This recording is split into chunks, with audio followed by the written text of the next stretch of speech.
ഈ ഉപകരാറുകളിലും പ്രശ്നങ്ങളുണ്ട് എന്നുള്ളതാണ് ഇന്നത്തെ അല്ല, അതിനകത്ത് വ്യാപകമായിട്ടുള്ള അഴിമതി ഉണ്ട് എന്നുള്ള ആക്ഷേപമുണ്ട്.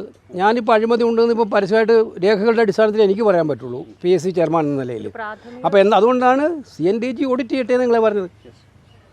CNTG തന്നെ ഓഡിറ്റ് ചെയ്യട്ടെ. അപ്പോൾ അവരുടെ മുമ്പിൽ എല്ലാം വരുമല്ലോ. CNTG ഓഡിറ്റ് കുഴപ്പം നടന്ന സ്ഥലത്ത് മാത്രമല്ല ഓഡിറ്റ് ചെയ്യുന്നത്. അല്ല, നമ്മൾ സാമ്പിൾ സർവേ ആയിട്ട് ഒരു കേരളത്തിലെ ദേശീയപാതയുമായി ബന്ധപ്പെട്ട കാര്യങ്ങൾ ഓഡിറ്റ് ചെയ്യാനാണ് അവരോട് പറഞ്ഞിരിക്കുന്നത്.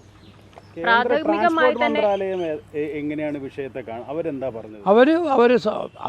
അവർ പറഞ്ഞ് അവർക്ക് ഷോക്കിംഗ് ആയിട്ടുള്ള ഒരു കാര്യമായിട്ടാണ് മനസ്സിലാവുന്നത്. ഡിസൈൻ്റെ ഫെയിലിയറാണ്, ഞങ്ങളുടെ ഫെയിലിയറാണെന്ന് അവർ പറയുമ്പം ആ മീറ്റിങ്ങിൽ തന്നെ അവർ സമ്മതിക്കുകയല്ലേ ഞങ്ങളുടെ ഫെയിലിയറാണ്, ഡിസൈൻ ഫെയിലിയറാണെന്ന് ട്രാൻസ്പോർട്ട് മന്ത്രാലയം പറയുകയാണ്. അപ്പോൾ അതിനകത്ത് കേരളത്തിലെ സാഹചര്യം നമ്മൾ നേരത്തെ പറഞ്ഞുകൊണ്ടിരിക്കുന്ന കാര്യമാണിത്. എത്രയോ നാളുകളായിട്ട് കേരളത്തിലെ സാഹചര്യങ്ങൾക്കനുസരിച്ചിട്ടുള്ള ഒരു കൺസ്ട്രക്ഷൻ രീതിയല്ല അവിടെ അവലംബിച്ചത് എന്നുള്ളത് നമ്മൾ കണ്ടുകൊണ്ടിരിക്കുന്ന മുമ്പ് തന്നെ പറഞ്ഞുകൊണ്ടിരിക്കുന്നുണ്ട്. എല്ലാ മീറ്റിങ്ങിലും പറയുന്നുണ്ട്. മുഖ്യമന്ത്രി വിളിച്ച കോൺഫറൻസിൽ MP മാരുടെ കോൺഫറൻസിൽ പറഞ്ഞതാണ്. ഇപ്പോൾ തന്നെ എന്താ ഡ്രെയിനേജിൻ്റെ സിസ്റ്റം അവർ പറഞ്ഞ് മുകളിലെ ഡ്രെയിനേജ് കൊണ്ട് വെള്ളം കൂടെ പിന്നെയും താഴോട്ടല്ലേ ഒഴുകി പോകുന്നത്. ഇപ്പോൾ വീടുകൾ മുഴുവൻ വെള്ളത്തിലാണ്. ഇപ്പോൾ പ്രോപ്പർ ഡ്രെയിനേജ് ഉണ്ടാവണ്ടേ? നമ്മളെ നാട്ടിലിപ്പം 7 മാസമെങ്കിലും മിനിമം മഴയുണ്ട് മിക്കവാറും. ആ മഴയുണ്ടാകുന്ന നാട്ടിൽ തീരെ മഴയില്ലാത്ത പ്രദേശങ്ങളിൽ ചെയ്യുന്ന റോഡ് നിർമ്മാണ ജോലി ചെയ്യാൻ പറ്റുമോ? നമ്മുടെ നാട്ടിൽ ഓരോ ഇഞ്ചിലും വീടുകളാണ്, ആളുകൾ താമസിക്കുന്നതാണ്. അപ്പോൾ അതെല്ലാം കണക്കിലെടുക്കാതെയുള്ള നിർമ്മാണ ജോലികൾ അവലംബിച്ചത് കൊണ്ടുണ്ടായിട്ടുള്ള പ്രശ്നമാണ് എന്നുള്ളത് അവരും ഇപ്പോൾ സമ്മതിക്കുന്നുണ്ട്.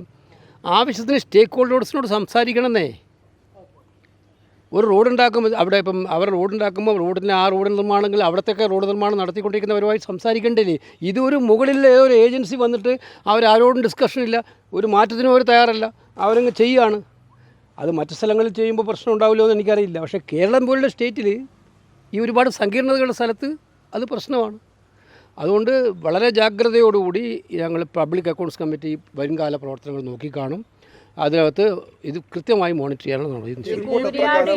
തലം വരെ ഇടപെടാൻ പറ്റും. എങ്ങനെയായിരിക്കും ഇനി അങ്ങോട്ട്? അല്ല, PSC ഞങ്ങളിപ്പോൾ ആവശ്യപ്പെട്ട കാര്യം ഇതാണല്ലോ. അവർ ഈ കാര്യത്തിൽ പബ്ലിക് അക്കൗണ്ട്സ് കമ്മിറ്റിയുടെ ഈ ഞങ്ങളുടെ ചർച്ച ഓൺഗോയിങ് പ്രോസസ്സാണ്. ഏത് സമയത്തും ഞങ്ങൾ ഇതിൻ്റെ ഫോളോ അപ്പ് നടത്തും കൃത്യമായിട്ടും.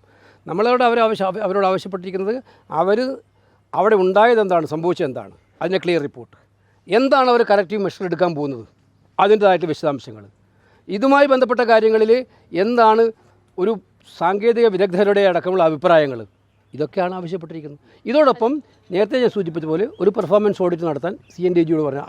അവർ റിപ്പോർട്ട് നടത്തി കഴിഞ്ഞാൽ ആ റിപ്പോർട്ടിൽ വരുമല്ലോ മിക്കവാറും എല്ലാ കാര്യങ്ങളും. അല്ല, സ്വാഭാവികമായിട്ട് ഓഡിറ്റ് റിപ്പോർട്ട് എന്ന് പറയുമ്പോൾ അവർക്ക് അവരുടേതായ രീതികളുണ്ട്, ആ രീതി അനുസരിച്ച് പോകും.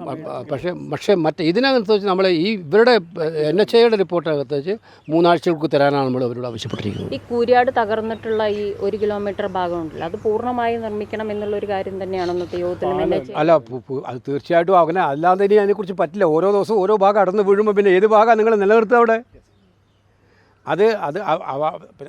ഇതിപ്പോൾ ഞാനല്ല അതിനകത്ത് അഭിപ്രായം പറയേണ്ട ഒരാൾ. വിദഗ്ധരായിട്ടുള്ള സംഘങ്ങൾ ഇതുമായി ബന്ധപ്പെട്ട് ഡിസൈനെക്കുറിച്ച് മനസ്സിലാക്കാൻ കഴിയുന്നവർ വന്ന് നമ്മുടെ സ്ഥലത്തിൻ്റെ ഒക്കെ പ്രത്യേകതകൾ മനസ്സിലാക്കി, നമ്മുടെ നാട്ടിലെ കാലാവസ്ഥയുടെ പ്രത്യേകത മനസ്സിലാക്കിയിട്ടുള്ള കൃത്യമായിട്ടുള്ള കറക്റ്റീവ് മെഷേഴ്സാണ് നമുക്ക് അവിടെ ആവശ്യമായിട്ടുള്ളത്.